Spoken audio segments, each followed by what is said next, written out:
first off, it's a little bit late in the day, but first off I'd like to welcome you all and thank you all for coming.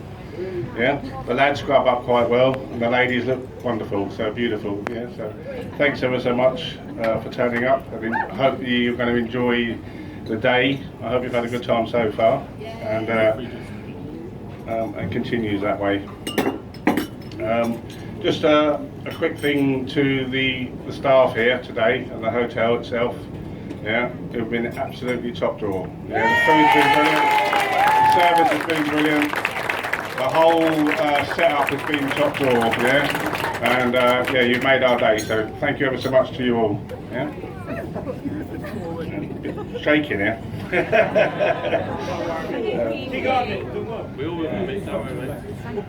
On the subject of everyone coming today and turning up, there's a special couple here, Tom and Janine, who have recently got married. We was at their wedding 2 weeks ago.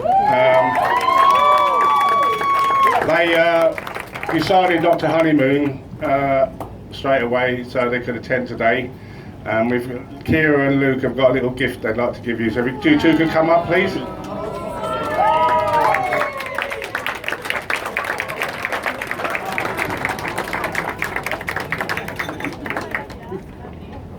Mind the welly. You've got to open it though, Jay. I think people want you to open it, so I guess you must. There's a lot of people here today that were also at that wedding, so.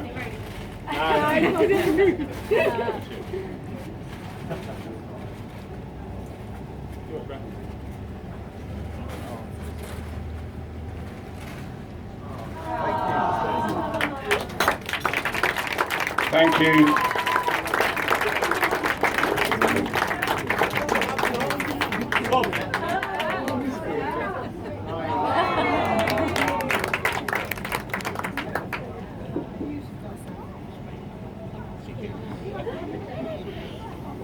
Now, obviously today is an amalgamation of two families, the Radfords with the Purleys, who have now renamed themselves as the Purfords. I'd like to say a few words first about Luke's family, yeah, Steve and Elaine in particular. Yeah, I'd like to thank you both, yeah, for welcoming us to your family. Yeah, you've been really, well, just brilliant with us, yeah, and for the way that Elaine and yourselves have taken Kira into your heart, and for accepting her as one of your own, almost like your daughter. So I appreciate that. Yeah, we've had a lot of good times together, and I'm sure that over the coming years they will continue. Don't cry.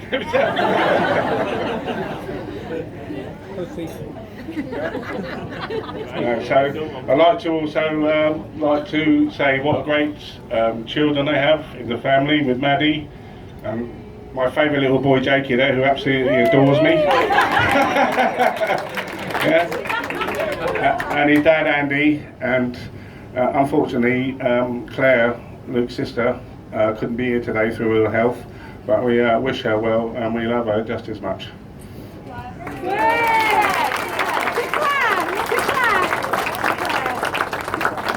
And not forgetting Mark, sorry buddy, yeah? It's a bit emotional up here, mate, and I haven't written everything down, but, you know, we're good buddies, aren't we? Yeah? Right, let's talk about Lukey boy. Right, I've taken the easy way out here with this rest of this speech because if I don't write it down, I'm not going to remember and probably get a bit choked up, so you'll have to forgive me for reading it. Yeah? When I first met Lukey boy, it was a big dinner at our house where he was thrown into the lion's den, known as the Purley family.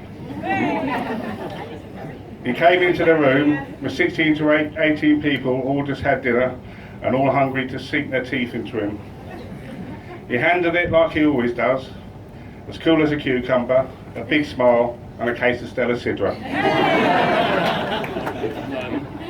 This is absolutely true, the next bit. When he left, Claire said, "What do you think?" And I said, "Well, she's hardly going to marry him, but it'll do for me." Little did I know, 4 years or so later, I'll be standing here talking to you all about my new son-in-law. He has embraced our family beyond the call of duty or my wildest expectations of a son-in-law. A unique, wonderful young man. Kira and Luke bought a house and were quickly invaded, first by Claire and myself, while still at our house. And then our Mel for a year, along with his favourite dog, Honey.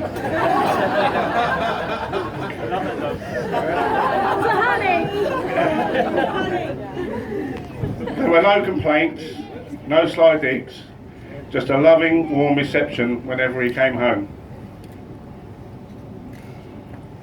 He's a truly loving, caring, generous man. Not just generous with his money, but also with his time. He has given Claire and me so much of his time, in particular when he has worked tirelessly around our houses free of charge as a love job. I have enjoyed his company socially on countless occasions, especially on the golf course, where I take great pleasure in kicking his ass regularly.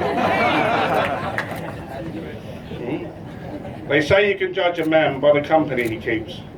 Well, Luke has some wonderful friends, not least to mention his best two men, Craig and Owie Joey, and Lanky out there somewhere, I'm not sure where he's sitting, yeah, as one of the many wonderful friends he has. Yeah, through Luke welcoming Claire and myself into his life, these men have become cherished friends of ours too, including their lovely ladies. Luke's sense of humour is sharp too. He told me he went to the doctor's the other day. The doctor says, "Does it burn when you pee, sir?" "I don't know," he said, "I've never tried to light it." I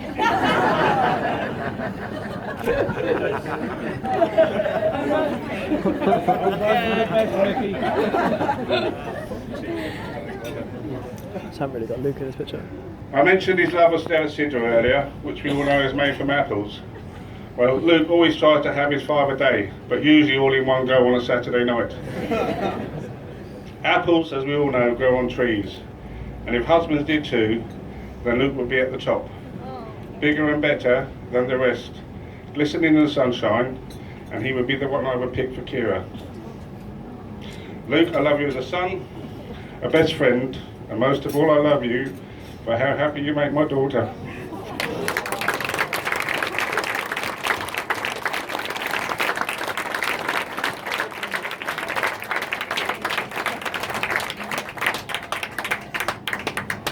I started crying on that, can't help me on this.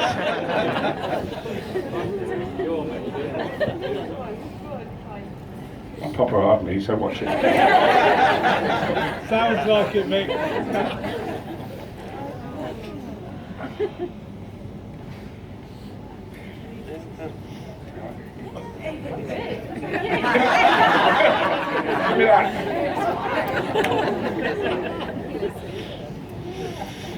Well, I need to say a few words about Kira, obviously. When Kira was 11 or 12, she said to me, I was about 7 stone or so heavier. I know I look amazing now, but I wasn't so much heavier. Yeah. She wrote me a letter, which unfortunately I don't have, but she wrote me a letter telling me that I had to look after myself better, eat better, drink less, yeah, and because she needed her dad at her wedding day, and she wouldn't get married unless her dad was here.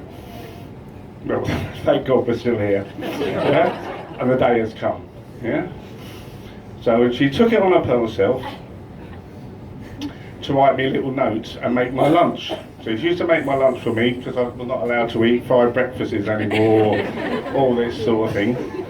And every day she'd make my lunch religiously, and in them lunch boxes she used to put little notes of how much she loved her dad, yeah, and how much she thought of me and all these kind of things, yeah. And about 3, 4, 5 months ago, we were sitting in her kitchen and we were talking about this, and as you know, Kira can get stressed sometimes, yeah?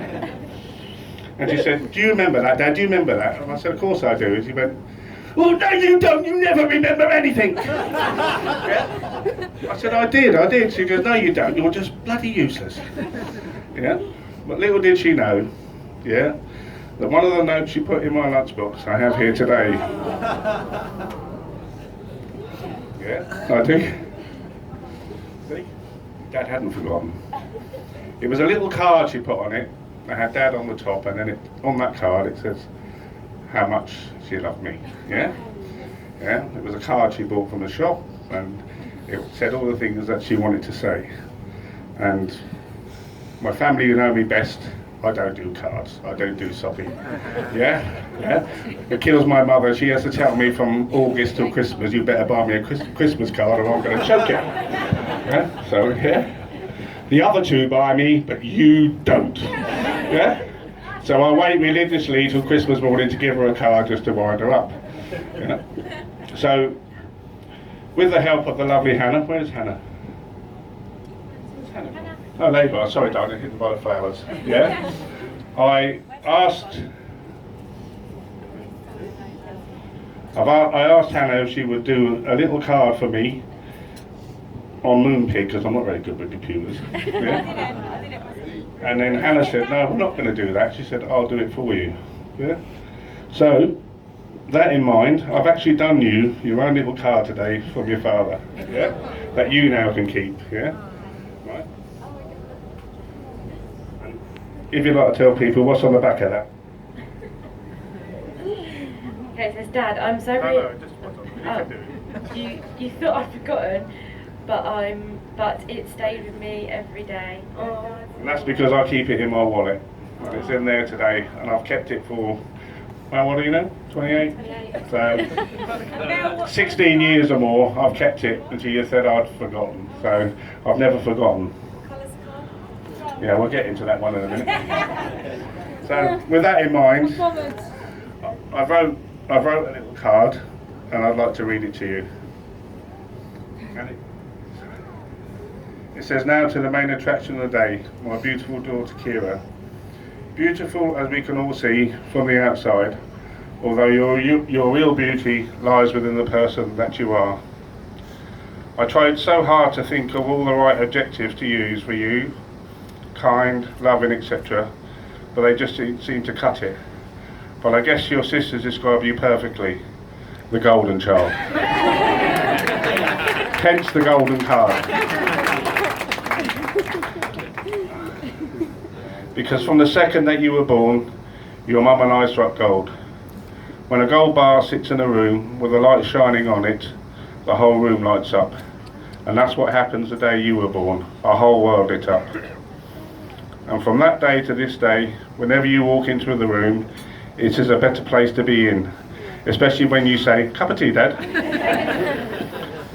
Throughout the years, you will introduce your mum and me to so many of your friends, some of whom have made appearances right from chapter 1 and have grown up right in front of our eyes. Some have only come along in more recent pages, but have quickly become a big part of the Purdy family. But no matter which stage they joined your beautiful story, the ones here to share this special occasion with you today are here with you for the duration, to see your fairy tale ending with Luke, your happily ever after. You've always kept your mum and me on the inner circle. We're so honoured to be very much part of yours and Luke's life together. And to get to share so much of the journey with you both, which if possible makes me love you even more. They say that when a father walks his daughter down the aisle, it is to give her away. But Kira, I did not give you away today. I simply gave my blessing as a parent to allow Luke to marry you. I could not give someone as precious as you away. God made you to share, as he did so many other beautiful golden things in this world. So I'll be selfish not to share you, and stupid to give you away. Today, Lukey boy has struck gold, winning your hand and heart. I wish you both good luck and good health for many years of happy marriage together. God bless you both, Dad.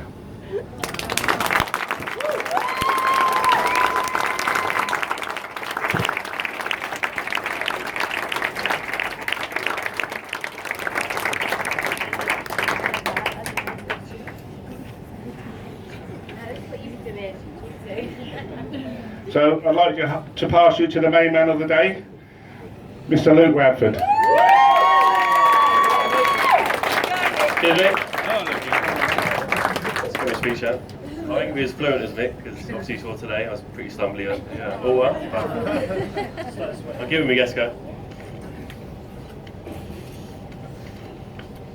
I'd like to thank Mick for them kind words. It took me 2 hours to read that, by the way. And for that big fat check you gave us 18 months ago. More importantly, for letting me marry your amazing daughter. It could have been a lot worse, so I've seen some of our exes.